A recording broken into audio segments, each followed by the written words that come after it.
welcome to a new episode of Health and Hygiene Heroes. We have amazing Scott Mendell here with us, and we're in the US. Scott, how was the conference for you so far? I can't even put it into words. I mean, it's been, each day has been more and more amazing. I've been to a lot of conferences in my life, and this one, I kid you not, guys. I've never been to a conference where we start, like I have to be over here at 6:30 in the morning to be in line, and then we're not done until 9:30 at night. And then all of us get together and go to dinner, and so we don't get back in bed until like 12:30, 1 o'clock in the morning, and I'm back up at 5 a.m. the next day. And I'm 61. I could do it really easy when I was 21. Not so much. Well, it looks like you still have a lot of energy, though. And thanks for organizing your Disneyland trip for the people as well. Now, let's talk about your business a little bit. Yes. I think it's a very different concept from what I've heard so far compared to other assisting living, nursing homes, whatever. Because it's not assisted living anymore. Yeah, so tell us a little bit more on how it is different from others, because I think this is going to be huge. Well, I'm gonna lead with this. It's Anglo cultures, yours, mine, German, American, Canadian, Australian, it doesn't matter where we white people are, we hate our elders. We throw them away. Yeah. And it's such a waste of experience and knowledge. My dad was one of the most brilliant oil men in the world. And when he retired, I begged him to go into consulting, to share that knowledge with all, you don't have to consult the big companies, consult the small guys. Share your knowledge with him. He's like, nope, I'm done. And he sat down and he started dying that day. Wow. And when it got serious and I started taking care of him, I realized that, one, there wasn't anywhere I would put my dad because it's not assisted living. Right now, the model is assisted death. Because if you think about it, when you walk into one of these places now, it's, oh, Miss Ellie, welcome to our home. We'll take care of you till you die. Right? And all they want you to do is stay there as long as you possibly can and pay rent until you die, and then they'll replace you the next day. Yeah. So my original idea was to just build a better mousetrap, a nicer place that was focused on happiness. And I went to a conference, shocker, and I heard a guy speak on wellness. And I was like, dang, this is what I've been doing with my dad because I want him to be well. And I thought, okay, we don't need just another mousetrap. We need a new design. We need a wellness home, not an assisted living, not a nursing home. We need wellness homes. Which year was that? This was just, it was right after the pandemic. So 2021, 22. All right. And that led me down a whole nother path. And then Dad got really sick, so I kind of put everything kind of on the back burner. I kept working on the idea, but not as intensely as I had because Dad was 24/7. But then going through what I went through with Dad, with trying to take care of him myself, don't do that. It's too much. Do not try and take care of an ailing parent yourself. You will end up like me and have a complete nervous breakdown and almost kill your parent because he smarts off to you one time. And so once I figured out that we needed more than just a wellness home, because I hired caregivers to help me take care of Dad after I had my nervous breakdown. And the reason I had that was in the last 14 days before I got help, my dad allowed me to get 21 days. And he allowed me to get a total of 14 hours of sleep because he kept ringing the call button because he would fall down. Because he would turn over in bed and be on his face and couldn't turn back over. And unfortunately, I told him I got him to learn how to say, hey, Siri, call Scott. Oh. My phone would ring at every hour of the day. I put cameras up in the house because sometimes he was so stubborn that he would try and get back up himself. Very dangerous. And I was at an Astros baseball game one day, and I saw him fall in the kitchen because he wasn't using his cane or his walker like he was supposed to. Too stubborn, too proud. And I watched on the camera and I thought, okay, he's going to call me. And I watched, and 10 minutes went by and he's still struggling to get up. Another 10 minutes went by and he props himself against the wall and just sits there. And I'm like, oh my God, really? So I left the game and I'm on the way home, and he finally called. And I said, don't worry about it. I'm already on my way home. I'll be there. I got home, picked him up, and said, this is why you use the walker. And of course, but I felt like I could do it. No, you can't. So I ended up with this whole idea. And they say if you're on the right path, God will put what you need in your path. And so everything that I've done, everything keeps developing. Every idea I've had has been because I think of something and something appears in my path, which gives me the next idea. Wow. And it led from just a wellness home to now I am building the first ever complete vertical integration of the senior life cycle. So from first day of need to last day of life will be your family. We will be there from the first day you need us until the last day of your life, and my hospice company will help move you on to the next level. And so once I came up with that idea, I was like, okay, now I got to figure out how to put this together. I went to a conference. My dad had just died, and I was stuck in the house. Yeah, it was a shock, but he's better. He's better off than where he was. Yeah. And so I went to this real estate conference with a group that I was a part of in Texas. And I knew I was going to build this monstrous thing. And I knew in my soul that it was going to have to be branded because my company goal is 100,000 of our units by 2035. Wow. Multi-billion-dollar undertaking. And I knew that I need to be branded as strong as McDonald's or Starbucks. I need to be a name that people recognize immediately when they think of senior care. To be able to change something, you have to have that kind of momentum. You have to have that kind of size. To demand change in America is a lot. And so I went to this conference, and this weirdo cult leader named JT Fox was speaking at it. And I joke when I say weirdo cult leader because he's one of the most amazing people I've ever met. Yeah. And I heard him speak, and he spoke on branding and personal branding and business branding. And I was like, oh my God, I need this guy. And I went and paid for insider access to him immediately. And since then, my personal brand has exploded. Like, I've been to conferences all over the world and for years and decades. And everybody wants to talk to you now, get you on camera. See, that's what I was going to say. You're a celebrity yourself. I've never had anybody like want to come up and say, hey, can I have a selfie? Click. And I'm like, who the hell are you? You know?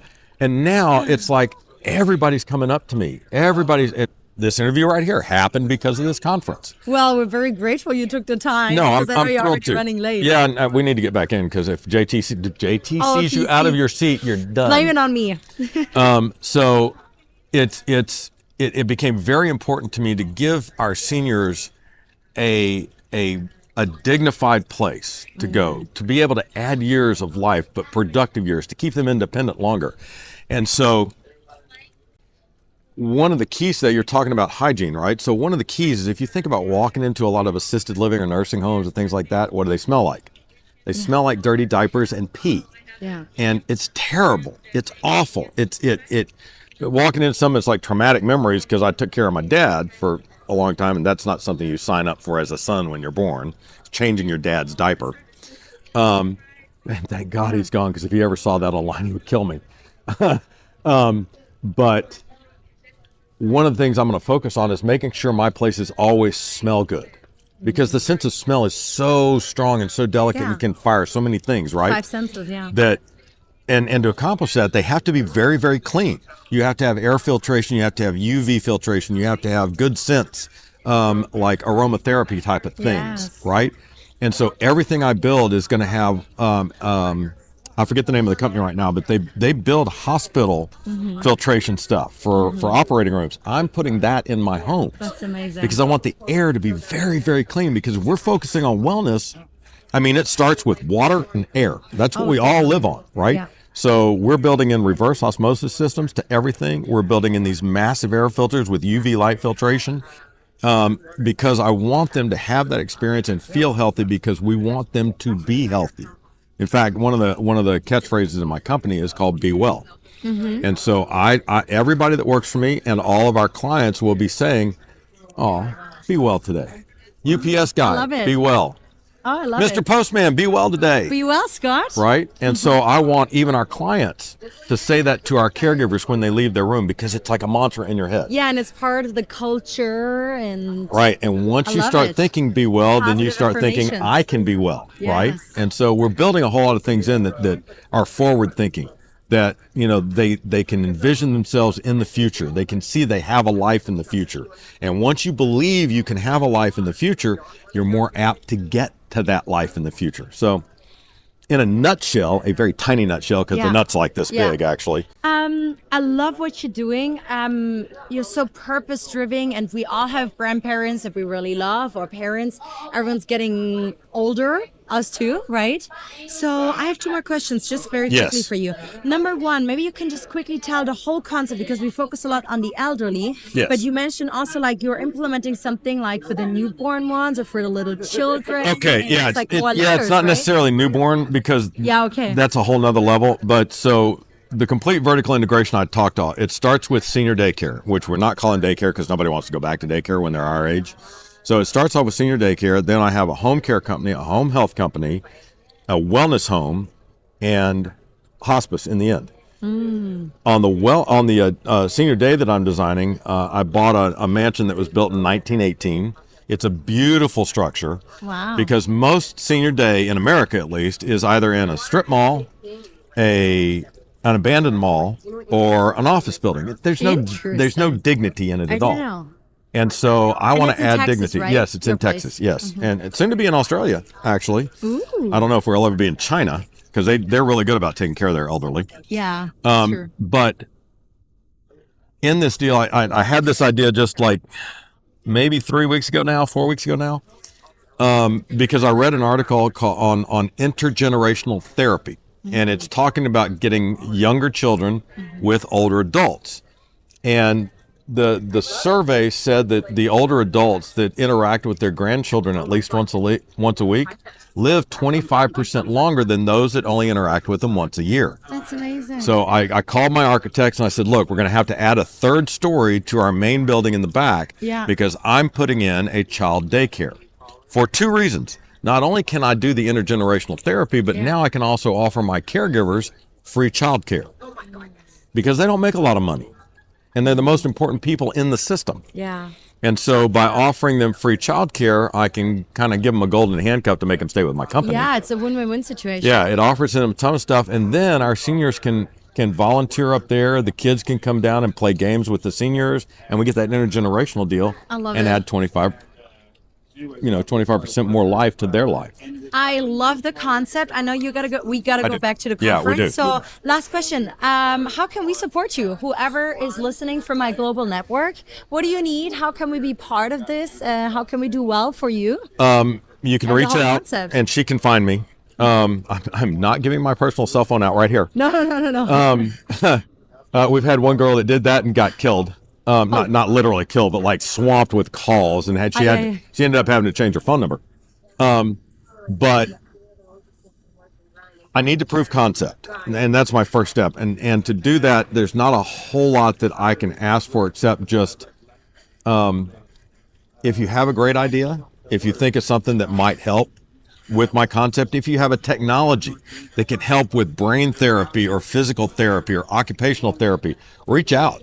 I am so game for any kind of new technology that can help our seniors live better lives. That's what you can do for me. If you've got something that works and you got proof that it works, bring it to me and I will make it huge. And I'm pretty sure, knowing Scott for a little while now, for 5 days, I'm sure you're going to be super successful. As you said, you're going to bring it to Australia and probably so many other countries very soon. Well, I look forward to that. I will say this. If you want to be successful, there's two things you need to do. One, find JT Fox. I agree. Two, today we met a guy and his wife named Bobby and Sophia Castro. Oh, amazing people. He is now my coach. Wow. Okay. He's the most passionate guy you'll ever meet. I mean, he had me in tears for like 30 minutes because he talks about lost minutes, and I realized how many minutes in my life I'd lost. And Getting goosebumps. And I walked up to him literally in tears, and I said, I'm building this thing for my dad. I have to have you as my coach. I mean, I actually have to have you. And he looked at his wife and he goes, give him my contact information, text me your photo and your name. I'll reach out to you next week. It was that simple. And now I've got one of the top, like, health, wellness, mental well-being coaches in the world. And it's because of JT Fox. So, yeah, I mean, if you want to get in this seat, that's where you start. Thank you so much for doing this, because I know it's going to have a global impact, which actually is my speech title for this afternoon. Oh, good. You're going to Global speak. impact. Oh, I love it. Yes. She's awesome. Thank you so much for your time, Scott. You're so welcome. Be well, and I look forward to Be well, following your Janine. journey. Thank you very much. Take care, guys. If you like today's episode, please spread the word so more people, not only in the US, but everywhere, can listen to this. An amazing Scott Mendell. Ciao.